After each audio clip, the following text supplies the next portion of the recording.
Good evening, everyone, and welcome to the virtual home of Princeton Public Library here on Zoom. My name is Janie Herman, and I am the Adult Programming Manager at the Princeton Public Library here in New Jersey. It is my pleasure to host this evening's author event where Helen Rosner will moderate a discussion with the editors of Acquired Tastes, Stories about the Origins of Modern Food. I will be introducing all of our panelists in just a moment.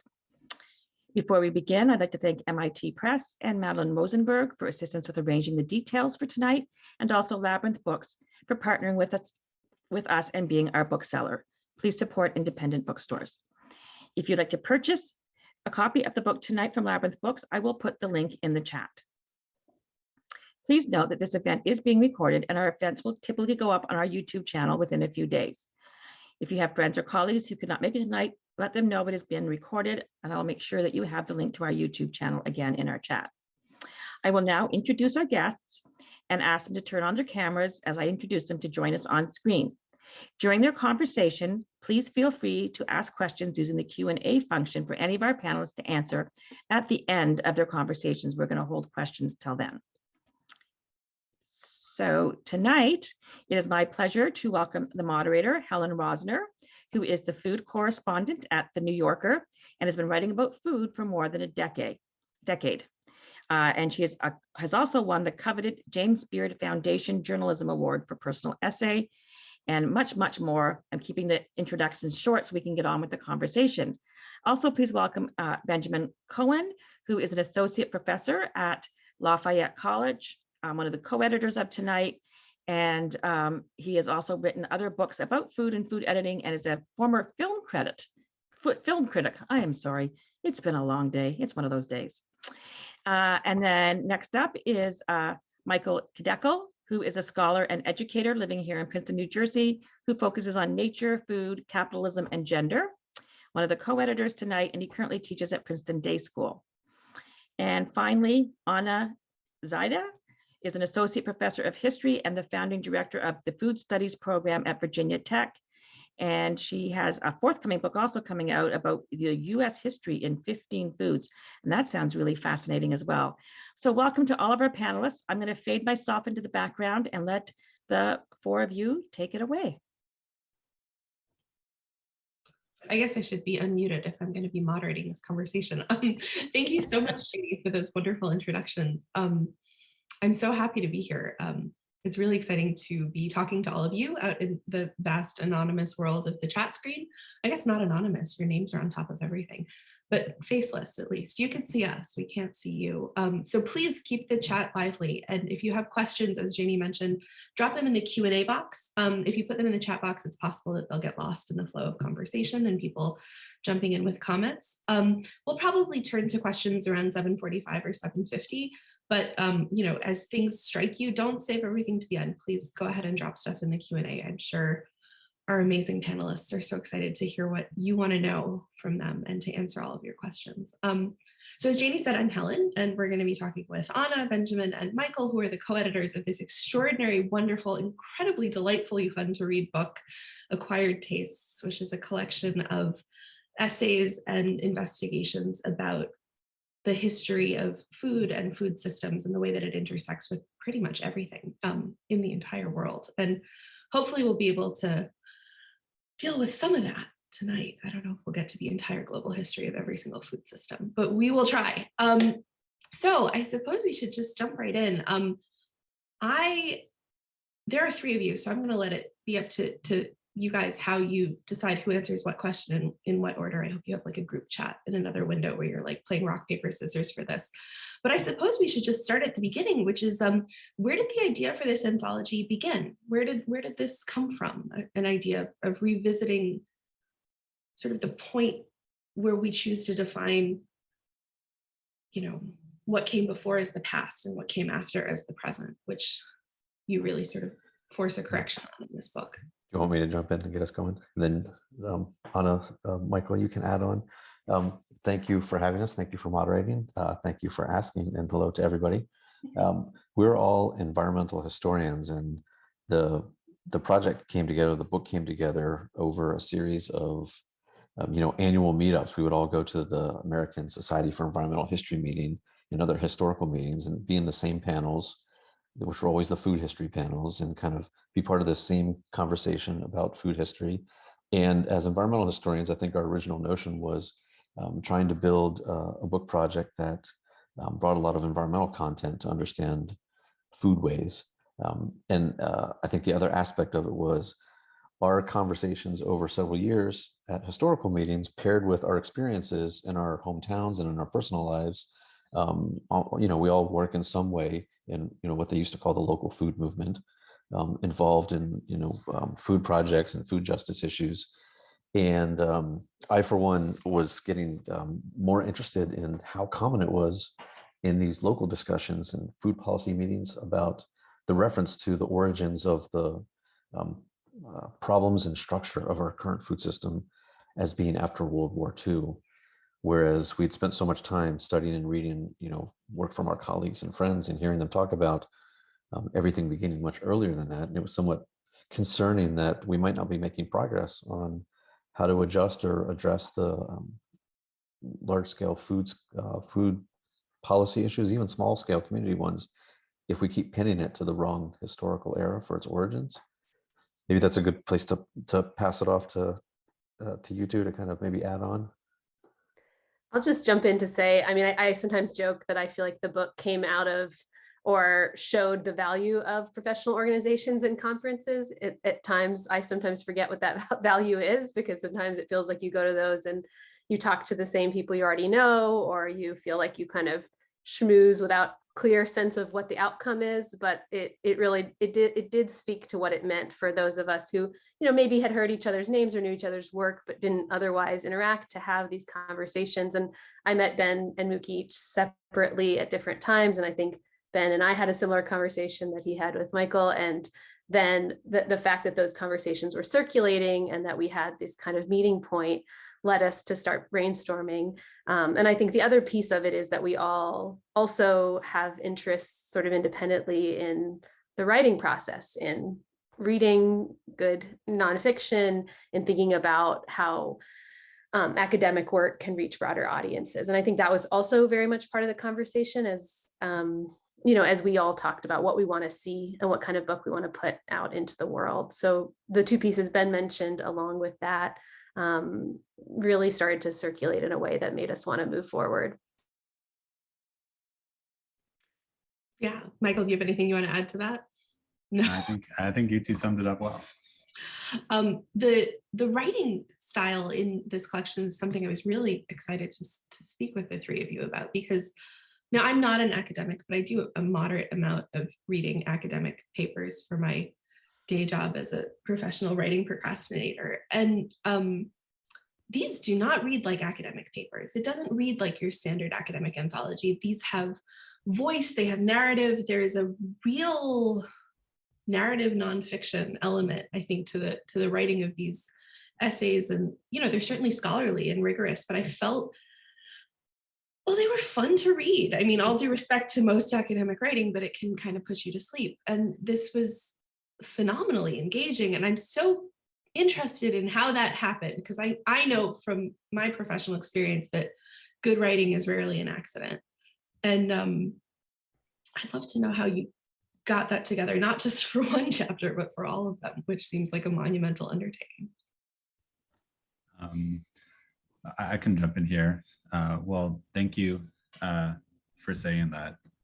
Thank you for saying that. We did work hard on it. And I think it always feels weird to say, like, yeah, we tried to make this something that was well written, because then if the person reading it doesn't think it was well written, you're kind of out of luck. But so I think as Anna said, we were all people who were very interested in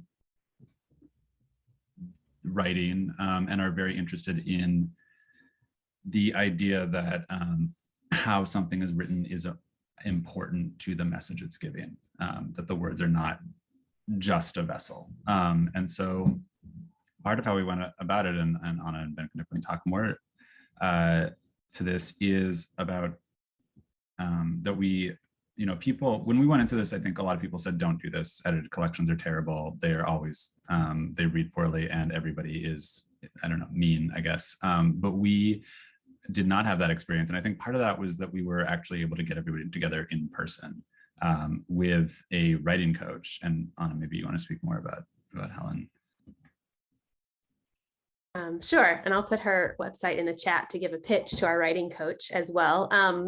But yeah, I think, you know, one of the kind of big takeaways from the conversations from the contributors, so there were 14 essays in the book and 14 contributors, and when we first sort of gathered the group, we decided to figure out how to Ben found some funds from his institution, and we managed to bring the contributors into this big kind of Airbnb house in Pennsylvania, where we got together for a weekend writing workshop. And this was a kind of at the heart of what we thought, that we wanted to have some kind of collective vision and voice around what the essays would become. And we kind of wanted to know each other. We wanted to see what it meant to have a commitment to a certain kind of book. And then as we were talking about the planning process, we thought, well, you know, there are lots of people who spend a lot of time thinking about how to write engagingly, people who are actually writers, you know, who are professional writing and writing teachers and writing coaches. And it happened to be that I knew well one, Helen Betty Rubenstein, whose website I just put in the chat, was someone I knew and would worked with, and we invited her to come spend the weekend with us in the house with the other writers. And she also read our drafts in advance. She sent us a wide range of writing exercises, kinds of, you know, methods that I think, again, are pretty common to people who are professional writers or have gone to an MFA program, but that for many of our contributors, it was kind of the first time they had given that kind of really dedicated, creative and critical attention to what it means to create, to set a scene, to create characters, to think about how to play with ideas, how to play with speculation. There were so many sort of strategies of how to write differently that, you know, I think so many of us, we talk about how in graduate schools, history, PhD programs, a lot of skills are just sort of assumed to be something we pick up. So few people really learn to teach very intentionally. Few people learn to write very intentionally, which I think is a real problem. And so this was one of the first times for many of us that I think we gave a lot of focused critical attention to communal writing, to communal thinking, to feedback, and really supportive, generative kinds of attention to writing. Was that process ever difficult?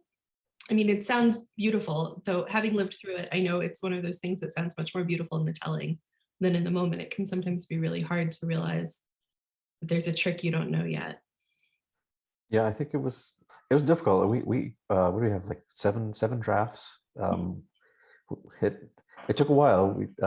I think the difficulties of it were the worry of the difficulties were mitigated that everybody was on board with like the process. I, like me personally, like I wanted to learn, like, how can I be a better writer? How can I, like, there's certain things that, you know, you would know as an academic to not do if you're not writing strictly academically. Like Helen, your essays aren't going to say, in this essay, I'm going to argue, you know, you New Yorker reader, I'm going to argue such and such. You know, it's very classic, just as a simple example for academics to structure the way they're thinking about it, like through argument. And, you know, I think even to Helen's great credit, even in our weekend workshop, she would look over our drafts and say, why is that detail interesting? It's just a historical detail, which it's nice that you found it, but I don't know why somebody cares. And then you'd have to like defend, like, why do you care? And often, and for me, it was like, oh, I guess maybe I don't care. I just thought, here's a thing that I found from my research, so I have to tell you what it is. And trying to switch around to what's that in service to, like what is the narrative, or you know, Anna alluded to this. It's not uncommon to have writing workshops for academics, but usually it's about your scholarly base and your argument strength and your theoretical edifice. And our little breakout sessions weren't about that. They were, let's have a session on scene, let's have a session on character, let's have a session on narrative flow. And since I think we were all open-minded to trying to get better at it, it maybe made it less angsty. Yeah. Does that approach, that sort of semi-literary narrative nonfiction kind of approach, do you think that it's particularly suited in any way to the topics that you were covering? Like, is maybe, I don't know, maybe it wouldn't work so well for like a chemistry paper, but why do you think that, what do you think happened when you applied these techniques to this kind of, history of food and food systems and food cultures? Oh, that's a really well put question. I'll do a short answer and then let Mookie and Anna give it actual substance. I do think the availability and popularity of food as a pop culture item maybe lends itself to people having so many readers having so many ways to grab on to why they would be interested in ways that might be different from a more specialist topic like chemistry or something in like the history of physics. Not as if people in those fields can't achieve the same thing, but maybe it was a little easier for us because we had so many examples of other writers and so many other examples, even food studies writers and food historians that are actually they're really good at this. And we were basically just I shouldn't delimit it, not just, but we were basically seeking to emulate what a lot of really good writers were already doing. Maybe not from the position of environmental history and bringing some of that element in. Maybe not from the position of, our time period. The book is 1870s to 1930s, and it was really important for us that we were in that time period because it's very meaningful for us to explain it. So maybe like the time period is a little different, and traditional food histories might lend themselves to be more academic in that time period, just because it's so far away. We don't have the same personal connection. So we're trying to bridge that gap.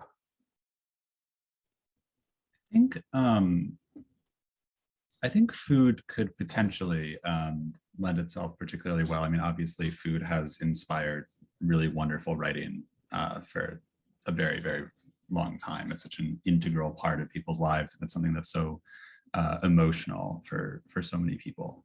And I think that's part of what makes it such a fabulous subject, period, is the kind of entree it gives into so many aspects of people's lives and relationships. At the same time, I kind of do think that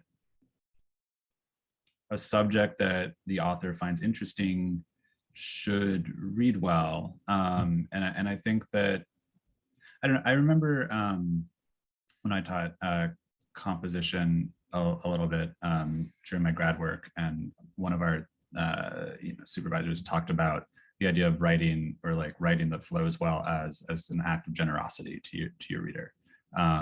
And I think I didn't understand that fully until I started teaching more at the secondary level, and realizing that, in college, I think kids come in and obviously at college we use like well-written works too, but people come in and I think are a little more game to spend an hour unpacking something that's really difficult text. And you feel really smart for being able to unpack that. But sometimes it's because there's a lot in there to unpack, and sometimes it's just because the author hasn't done that work yet. And so they're making their reader do all that work. And 15-year-olds are not as game to do that. And so I think, and they'll just kind of call an author out for not doing it. And so I think, thinking about it that way, like there is room to spin good prose about, I think, a lot of different things. Yeah, I'll just add too that I think tying together what has just been said, that we believe that these topics matter, that we think that the kinds of histories we tell about food, and especially as they tie to issues of climate change and racial justice and food sovereignty and scientific expertise, and the themes that are in the book, that these things are, among the most pressing issues of our modern times. And it seems to me like, and maybe most authors think their work matters, but I think the way in which we feel like there's a kind of urgency, not that this book is going to solve any of those problems, but the desire to contribute meaningfully to those conversations means that we need to communicate well, right? That if something matters enough, like, I don't want someone to have to grapple with an hour to understand it, because I want some kind of message to come across. And so in that way, like the writing has to communicate in order to make the meaning clear and to make it matter. Do you think that this topic is a particularly important one for that kind of accessibility, sort of intellectual accessibility, cultural accessibility? Yes, everyone's nodding. Like that's Yeah, I mean, my fault for yes, asking I yes do. or no question. Is your work important? Yes, yes, it is. Well, I mean, I was thinking of like maybe energy, um, like fuel and solar and things like that would be another great example. And food, like these seem like two inherently global topics that everybody has a connection with, everybody's dealing with all the time. I'm sure there are more on that list, but those are the first two that strike me as maybe of particular importance. Working on food policy. I mean, anybody who studies food, anybody who writes about food, everybody, all of us, all four of us, will always at some point, maybe early on, say, food is never just about food. Like it's always inherently political. Like when you are talking about food, you immediately are talking about something else, not just like the physical item on a plate. So that comes like prepackaged, like you have an advantage, and the cultural, the political, the economic, these aspects are like right there, like all the time. Yeah, I'd like to circle back to an idea that we talked about at the very beginning of our conversation, and I hope that everybody who's with us tonight either has picked up the book and read it or knows a little bit about it. But as Benjamin, I think it was you who mentioned, there is this sort of persistent belief, and I'm both exposed to it and I've probably perpetuated it in my life as a food writer, that kind of the turning point in American and arguably global food systems was World War II and post-World War II, sort of the way that we adapted within our economies to the infrastructure of war no longer being necessary, and how to sort of apply that to our domestic non-military lives. And through this book, both explicitly and very subtly and argumentatively, you make this case that actually that point doesn't belong there with World War II. That, and I'm going to probably use the wrong terms here, and I would welcome a correction to know sort of how you think about this, like the line between the past and the present, or the line between, I don't know, old-fashioned and modern is actually, as you say, somewhere in the 1870s, 1930s range. And the notion of modern food actually predates World War II by probably half a century or more. Why does that matter? Like, what changes when we start thinking about history as having that inflection point instead of the World War II and post-World War II inflection point? The group chat offline is lighting up. I feel like I always go first. So I was going to try not to jump it. I guess I'm happy to, since I'm here. We have a line in the intro that I always kind of jump to when I think about this, which is that by the mid 20th century, by that World War II era, food in much of the United States and Europe bore the collective imprint of global trade, of colonization, of mass distribution, of racist science, of celebrity culture, of factory processing. And in the mid 19th century, it did not. And so it's that key period in between, like the production of global trade, colonization, mass distribution, racist science, celebrity culture. Those things are produced in the decades well before World War II, so that by the time you get to World War II, you see the acceleration, like they're all of a piece, and then they just grow beyond that. And for us, and this will be a way for me to tail off so that Anna and Muki can add on. For us, like even if we're talking about the racial dimensions or ethnic concerns or trade policies today, if we think we're trying to revise something that only came about in the 1950s, then we're not going to get at the root of how these food systems, the structure of our food system and food trade and food production and labor practices, we're not going to get at how those actually got built in the first place. So we can't rebuild the structure if we're rebuilding the wrong structure. It might have been too generically said, but the book has more detail. Buy the book from Labyrinth Books, link in the chat window. That does seem like a pretty important thing to know where we came from so that we can know where we're going. Yeah, Anna, did I represent it well enough?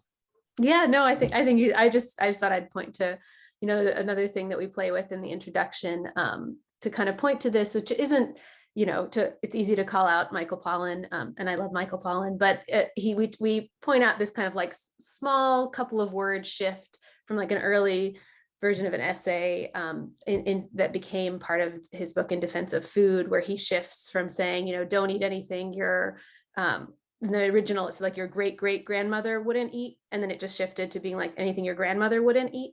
And so we point to kind of like in that popular food writing sphere, the ability to kind of get rid of those two generations with just like, a swipe of the pen, as if it's all the same, as if like the back there in the olden days, that kind of like generic waving of hands to the past is often, used as a way of just saying like then and now. But I think that little slight change is actually a really significant change, because so much in American history is changing and global history is changing so dramatically between the turn of the 20th century and the mid 20th century. There's such dramatically different contexts. And I think in a matter of just like attention to historical precision and attention to context and attention to the rapid pace of change, anchoring our stories in one generation versus several generations later really does change our stories. And, to not, I guess, emphasize or acknowledge that is to sort of suggest that like, historical precision doesn't matter. So that's, one little small anecdote we kind of point to as a way of emphasizing why anchoring in a particular and more accurate, from our perspective, time frame is important. Yeah. Anna, if you don't mind, I'd love to ask a question about your chapter in the book. You write about an aspect of food consumption habits, a very powerful force that I think is often overlooked when we dissect these systems and these sort of social and financial economies, which is the power of the celebrity endorsement. Mm-hmm. And to exactly the point that you were just making, I think, it's my own fault of sort of shallow and I guess like temporally supremacist thinking that I think of celebrity as a relatively modern thing, and modern and like immediately modern. And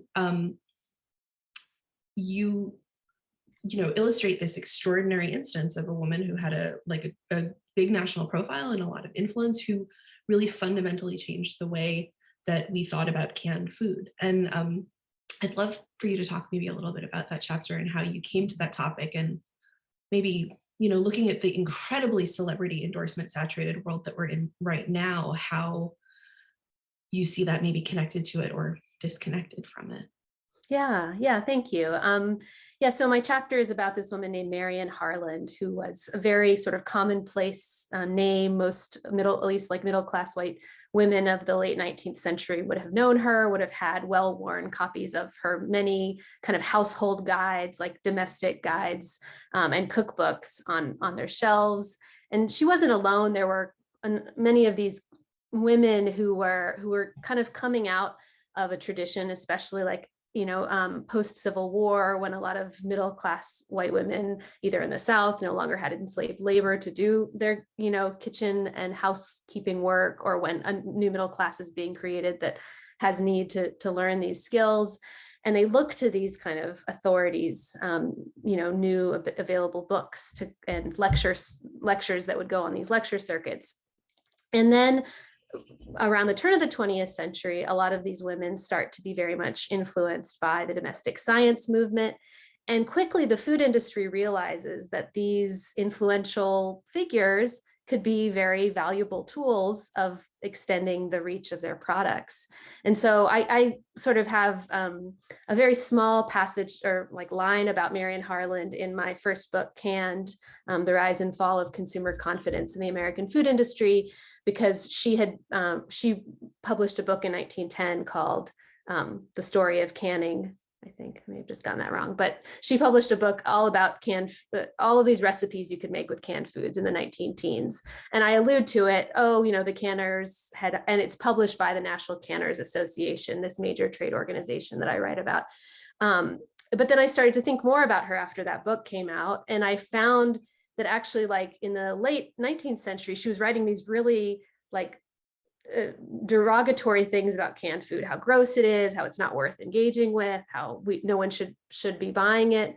And then by 1910, she's writing a whole book that is promoting these products and is saying, that women should make use of them. And so that shift was something that I was really interested in. And it became clear, although the evidence is somewhat fragmentary, but that Canners associations wooed her, that they recognized the power of her celebrity influence, and that they made it a mission to kind of both show her tangibly how their products had improved, but also to kind of pitch a kind of spokesperson role to her. And she took it on, and it was one of the things I say that helped develop a kind of trust in canned foods and processed foods among American consumers. So yeah, I mean, I think that story, I think you're not alone in finding it kind of seemingly early, or something that we associate much more with the later 20th century phenomenon that actually, was in quite full effect in the early 20th century and laid the foundation, I think, for that being an ongoing kind of message for the next, into the present. Yeah, it was especially striking for me because I think of canned food as so connected to that sort of mid-century post-war era, and to realize that, on so many levels, like I've had in the course of reading the book, I had to just sort of unpack my assumptions about what defined that era, and actually it was all just happening decades earlier. And I think that, yeah, that's same in my 15 foods book. I have a chapter on Jell-O, and when I tell people that I have a chapter on Jell-O, they're always like, oh, that's the 1950s chapter, right? And I'm like, no, it's actually, that's the turn of the 20th century chapter, because like the broader topic we're talking about, there are many foods and food preparation methods that I think we associate with a kind of mid 20th century that actually have really interesting stories much earlier. Yeah, and that actually sets up sort of a similar thing that I wanted to bring to Michael to talk about your chapter, because you write about another thing that I tend to associate with mid-century, which is this idea of mass consumption, like kind of a corporatized instruction that we are given to eat a certain food, and then like we receive it and we do it. And you write about breakfast cereal and how that entire phenomenon both happened in a really almost unbelievable way, and also happened again much earlier, I think, from a social and cultural perspective than I might have understood. Can you talk a little bit about your chapter too? Sure, yeah, I'd love to. So I'm interested in, so the chapter focuses on this woman, Hattie Tehan, who was, by all appearances, sort of an ordinary person in this town in the Berkshires in Massachusetts, who just of her town bought a tremendous amount of shredded wheat breakfast cereal. And in 1908, the year that I have the most records for her. You wouldn't know it was her if you hadn't read a lot of the background on consumption, because it's recorded in the ledger as her husband. But that was a common practice for any married woman to have their husband's name put there. And she was buying cereal. She was a little late to the game because it really became really big in the early 1900s, not in the 1950s.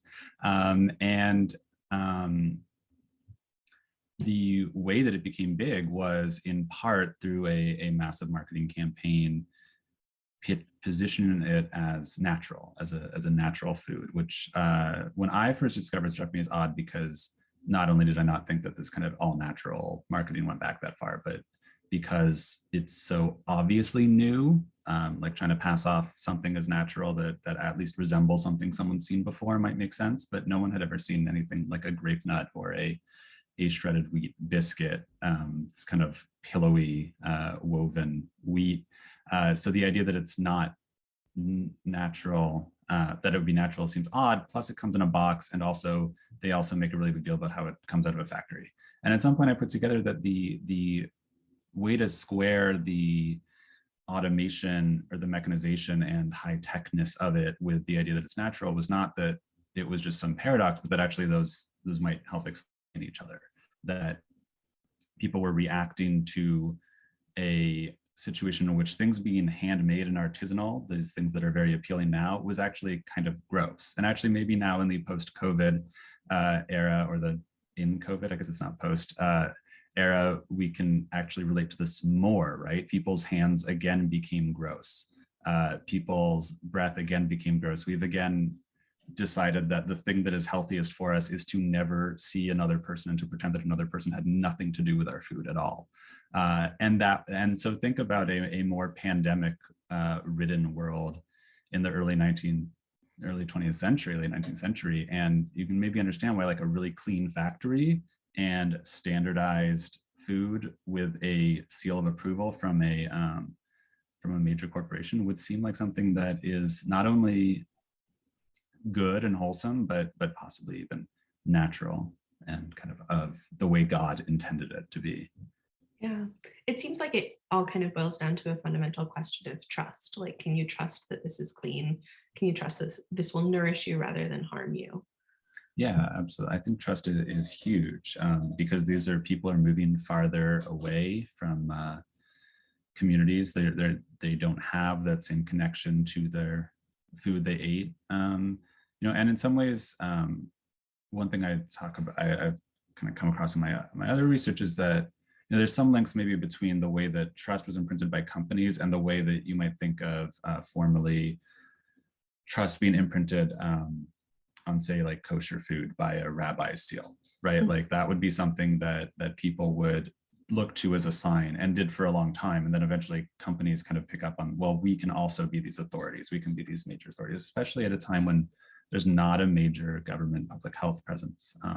And the person I look at, this Hattie Tehan, I look at it and say, well, actually, it's tempting to look at her as an ordinary consumer, but to pick out somebody who you can actually find in the archives and say they're ordinary means that you are collapsing all of these various identities into this one person you happen to find, which is a convenient trick and gives you the illusion that you're talking about like the people, but you're not. And you're talking about a person, and it's really almost more of a useful marketing kind of tool to think about the average person than it is a useful analytical category. That also brings us back, I think, to those sort of writerly tricks that we were talking about at the beginning too, where it's very powerful to sort of conflate the specific and the general, and it can be done for good and it can be done for evil. And I guess it's all sort of like up to you and your readers' trust of you that you're not going to be doing the dark version. And I feel like, Mookie, I think what your chapter changed maybe the most substantially from like draft one to the final draft in trying to tease apart the way that you handle Hattie's individualness and her representativeness. And I don't know how much of that came out of the writing workshop or the feedback that you got, but it was certainly something, we all openly kind of wrestled with the tricky parts of our own chapters and the things that we weren't quite sure how to handle. And yours was a really good example, I think, of that transformation. Yeah. I mean, not to get too lit crit about it, but I think there's also so much tension between, like, productive, exciting tension between the idea of a very individual person and the kind of cultivated facelessness of the corporation that you're contrasting her with and that you're placing her in a context of. I love that idea that you comparing it to kosher, like, the General Mills logo is like a secular hechsher, just saying like, you can eat this. It's totally cool. Totally. Yeah. Benjamin, I know I'm just predictably going down the road, but I feel like this is setting up so beautifully. It's like we rehearsed it. I feel like talking about trust with you is also, I mean, I'm really thrilled to talk about this. So your chapter is about distrust of corn syrup and other kind of, I don't want to say sugar alternatives, but like things that aren't just sugar. Yeah. And that just feels like it could not be more contemporary to me. Like, has that ever gone away? I mean, that's still happening. Right. And so my chapter was one that actually is a variation, like it's an edited, adapted rewrite of a chapter in my book. I had a book from 2019 called Pure Adulteration. The subtitle was Cheating on Nature in the Age of Manufactured Food. Also covered this period, 1870s, 1910s-ish. And the sugar one was one of the chapters there, and I kind of readapted it for us. And to the point about writing, I did buy into and thought it was interesting to do the contemporary connection. So that's kind of maybe one go-to, I don't want to say trick, but one tactic to make historical writing more available is like, what's happening right now? That's very much like this thing that's talking about in the past. And with something like corn syrup or corn sugar, it was pretty easy to do because we've never stopped worrying about, are we supposed to be eating this? What does it mean for us? Are we getting, is it healthy? Is it ruining our diets? Is it saving us? Is it making food more packageable, more transportable, cheaper? And those, so the historical contribution for me was to understand. I was personally fascinated by the trust issues when it was first developed. Corn syrup, which first was called grape sugar in the later 1800s, and then glucose was the term. It was glucose now is this sugar in our bodies. It's like we say it's just a natural body sugar, but that term had to develop in the 20th century. Before that, it was the term that they used for fake sugar, for sugar that was derived from vegetables or from corn. And people didn't trust it from the beginning.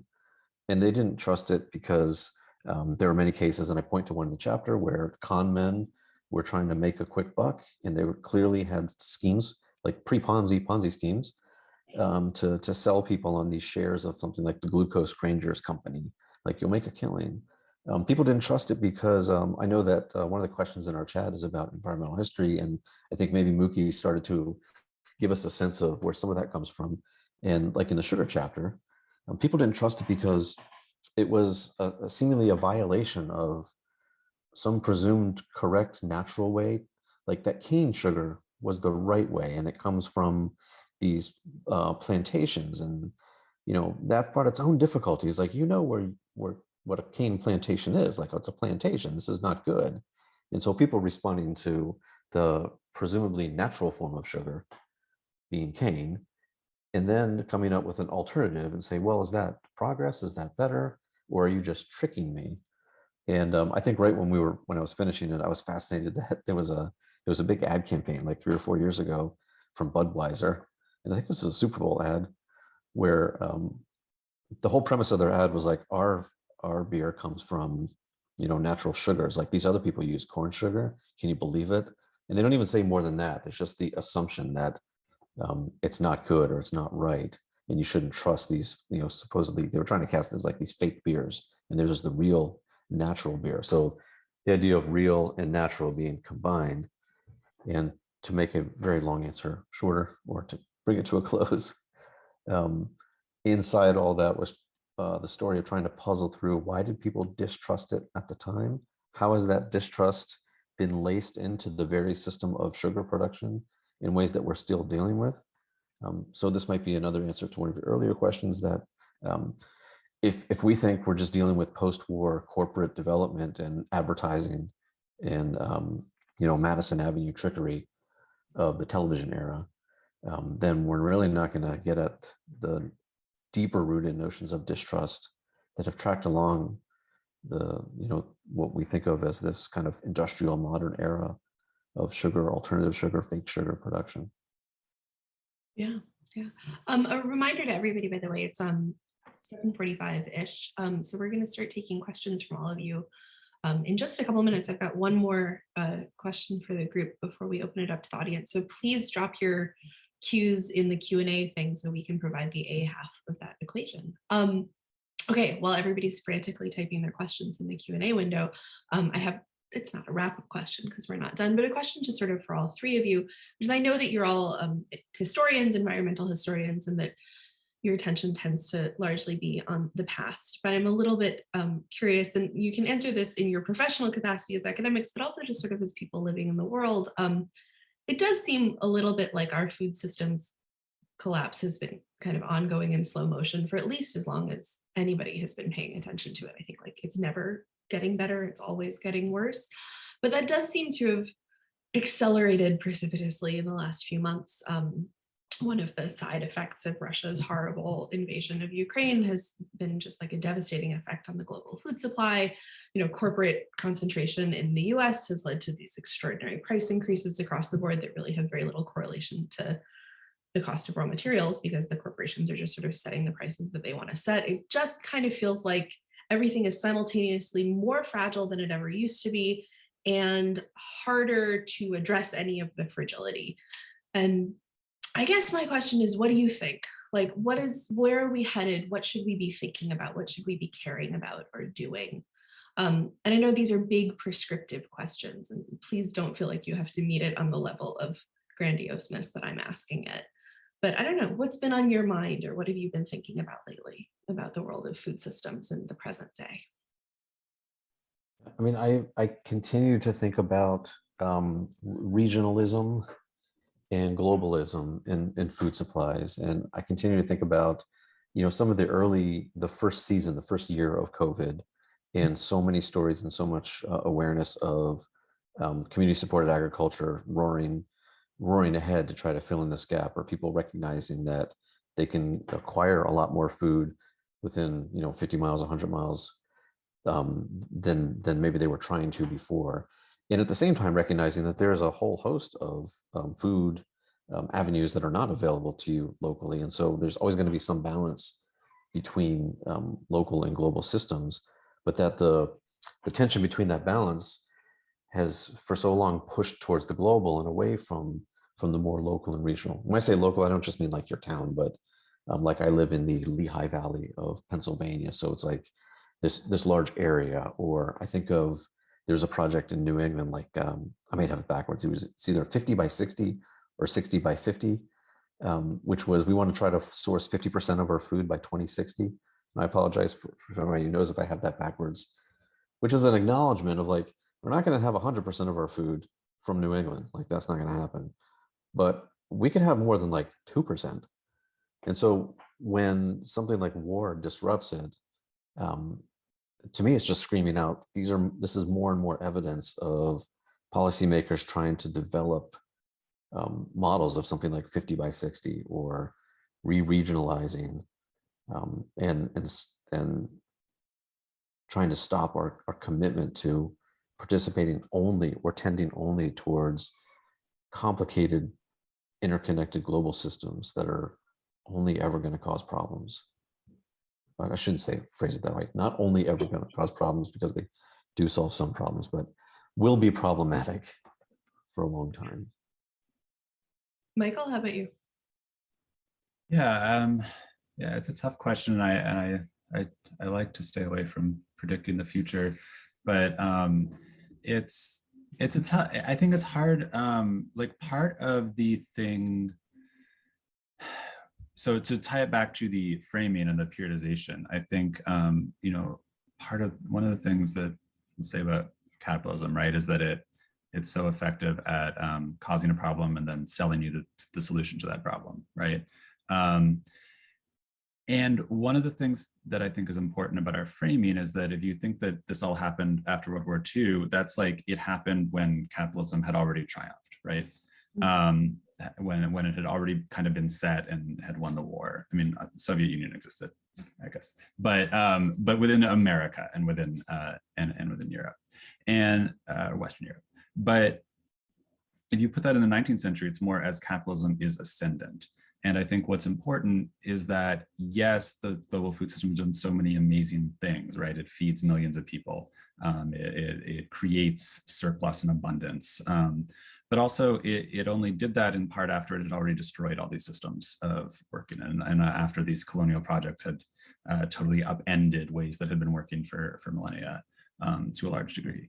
And so, or like we figured out vitamins and that was great, but that was only because we had decided to build cities where we blocked out the sunlight, right? Like there were a lot of things that were problems that we solved, but we had caused those problems already. And so I think one of the things I think a lot about is it's so hard as individuals to feel like we can fight those systemic things. But one of the ways that we try to is by buying our way out of it, and like by buying better food, which I think is a valuable thing to do, but it also is still sort of falling into the buying the solution to the problem that was caused by buying things or by having to buy things. And so I think, I guess just the simple thing maybe is just, it's important what you buy, but also important how you vote. Anna? Yeah, I mean, depending on the day and how bleak I'm feeling, I think that as people keep trying to point in the pandemic to ways that perhaps this will kind of like shake us out of some kind of complacency or open up possibilities for new ways of being. I do sometimes feel hopeful that like the attention to the parts of our really complex food system that had been so intentionally made invisible over the course of the 20th century, that it's better for producers, for consumers not to know where their food's coming from, how dependent on foreign oil it is, how dependent on, you know, inhumane treatment of animals it is, all of these things that maybe people kind of know, but really spend very little time thinking about.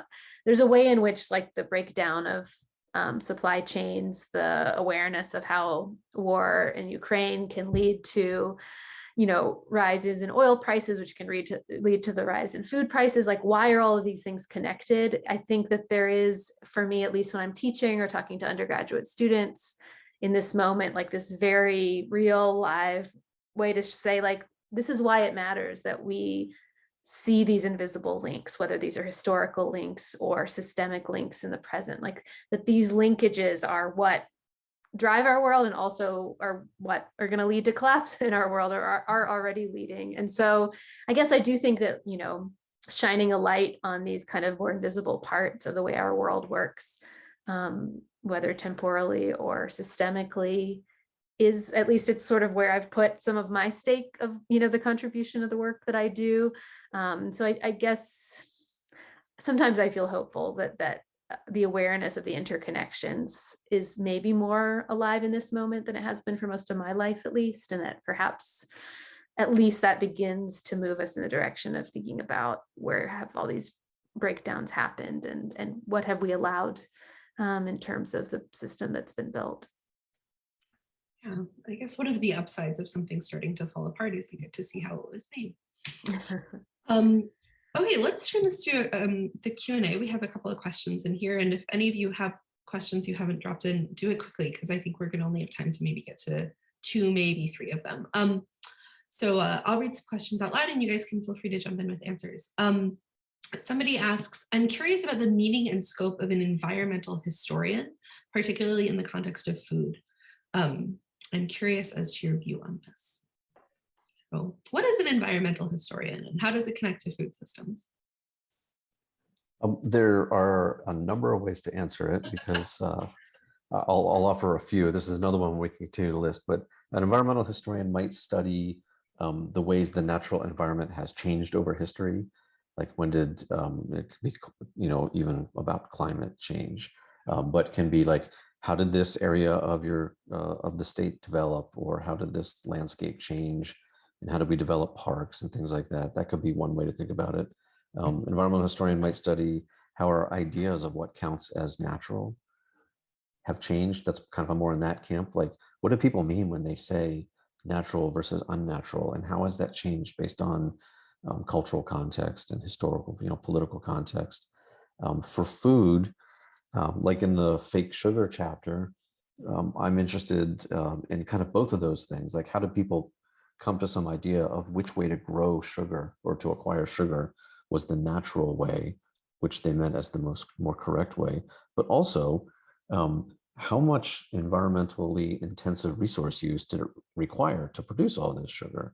So I talk about like how much water it takes to make corn sugar, and how many chemicals it takes that you have to make the chemicals and ship them, and how much pollution comes about from producing these products. So I think all those together are like, maybe that was representing my version of what I think of myself as an environmental historian studying food. And I'll just add, for those who haven't read the book or haven't looked at the table of contents, we talked about lots of different ways to organize these 14 essays, which are, you know, have a common theme, but in some ways are quite disparate in the topics that they cover. And we ended up with 3 kind of categories of time and space, trust, that the 3 of us all have our essays in, and then science. And that these 3 are both, I think they're all part of environmental history, I guess is why I want to put them here too. I think environmental historians, as Ben says, think about land and nature, what it is and the idea of it in all kinds of ways. But the physical space, our kind of first few essays are more on that kind of like actual transformations of place. the middle essays on trust are more about ideas of what food means and relation to nature and other topics. And then the final one on science, I think also has a lot to do with the ways that we trust where our food comes from. We develop trust in scientific expertise, and we think about the role of science in sort of building relationships to the land and to extractive resources. And then another thing is just like environmental politics. I think another strand of what environmental historians study is kind of the environmentalism or the environmental movement. And we have a couple of chapters that look at kind of food politics more specifically. So as little previews of essays in the book that we didn't talk about in this session, there's lots of really great material that fleshes out some of these ideas. Yeah, I would only add to say that I think environmental history, especially you mentioned, is probably more pronounced in a lot of modern history. I think a lot of ancient historians, a lot of really military historians already like think about how land and water and weather matter. But I think for a lot of people, when we think of history, we think about people interacting with each other and kind of able to do whatever they want. And I think one thing environmental historians do is add in the fact that we are also regularly interacting with and around and limited by the physical world and our physical bodies. I like that. That feels like, I don't know, sparkly to me. We have just a minute or two, so maybe, oh gosh, which question to pick? There's one that it looks like Jeannie posted in the big chat. How did the advent of fast food affect the study of food history? And I don't know if that's out of scope for you guys, but maybe take a stab at it. It seems like an Anna question. How's that come up in your, is that a chapter is that one of the 15 chapters in your book? Well, my McDonald's chapter actually ends up being my like globalization chapter in the 1990s. Big Mac is my chapter there. So even though fast food and McDonald's sort of begin more around the 1950s, I look at its effects. And then I have a chicken nuggets chapter too. So there's lots of it there. I mean, I guess this isn't probably quite what the question is asking, but, you know, to keep hammering on our sort of like, it's all older than you think story. You know, I do think, although it's not really in our book, like in some ways, the roots of fast food, ideas about feeding kind of urban workers who are no longer able to go home during the middle of the day, factory workers, is like, again, a turn of the 20th century movement, the rise of the automat and these other ways of feeding people quickly and cheaply. And although that's different from kind of our notions of fast food that come from, you know, McDonald's model, that's a more 1950s and afterwards story. I do think that fast food becomes popular because of changes in, you know, in labor and in designs of cities and then later in suburbanization. And that all of those forces are what create this demand and desire for something called fast food. Mm-hmm. We should wrap up, I guess it's 8 o'clock, but I just want to quickly mention that for anyone who has read and loved Acquired Tastes and who's interested in fast food and sort of later mid-century stuff, there's a really wonderful book that I think won the Pulitzer last year, right? Called Franchise by Marsha Chatelaine, which that's so good. A phenomenal book about the way that franchises and fast food franchise ownership and fast food culture in general was marketed to Black Americans to sort of introduce them into capitalism and to introduce kind of a philosophy of entrepreneurship, possibly in order to get people less interested in the Black liberation movement. But you'll have to read the book to find out. But it feels very much in the spirit of Acquired Tastes in both the literary and the academic approach to the subject matter. So you might really like that. Janie, I think we'll turn it over to you. Thanks so much. Thank you everybody for such a great conversation tonight. So interesting. And all of you have like great works coming out. I'm going to close out with two things. So I had put in the chat, Labyrinth had copies. I think our promotion of this book in and around the Princeton area must have been wonderful because they had sold out of it. And I also know there's like supply chain issues happening, but they're happy to order it if you want. But the library does have a copy in our collection. So if you're a Princetonian and you want to come in and borrow it, I put the link in the chat. But you can also, Labyrinth is a great store. If you want to custom order it, they'll order it for you. and it will be there in no time at all. You can drop by, pick it off. They also mail things to people all the time. They're just a great full service store. So I'm going to close by saying thank you, Helen. You were a great moderator, and thank you for taking time to do this. And if each of you want to mention your upcoming book projects so we can be looking out for them, because I know you're all working on something. Isn't that correct? It is true. I Okay. think Anna and Mookie are closest to publication. I'll let you go first. Okay. Anna, you want to go first? Sure, yes. I sent off my manuscript a few weeks ago. So my book, U.S. History in 15 Foods, is coming out with Bloomsbury Press, expected in February 2023. And it's very much a public directed book. And so I would love for you all to read it and take guesses of what the 15 foods might be, besides the teasers that I offered here. Okay, well, connect up with Madeline at the library. Maybe we can have you back online for that. Yeah. Okay, Michael. And my book is more on the cereal issue and really the industrialization of the food supply as a whole this time. And it's going to be called Fresh from the Factory, coming out from Oxford University Press, hopefully sometime in the next year or so. Great. And Benjamin? I will re-plug my most recent book. It's just out in paperback this year. And again, it's called Pure Adulteration, Cheating on Nature in the Age of Manufactured Foods. And I will, because my next book is a little farther in the distance, I'm still writing it, called How Not to Feed the World, Our Century-Long Quest to Produce More Food and Where It Has Led Us Astray. And Helen, do you have any secret writings or any secret things in the works? Every day. No, just every day. You're just writing every day. I read books, I don't write them. Okay. Awesome. Well, thank you again, everybody, for being here tonight for this panel. And we're getting lots of great compliments in the comments from the people who were here.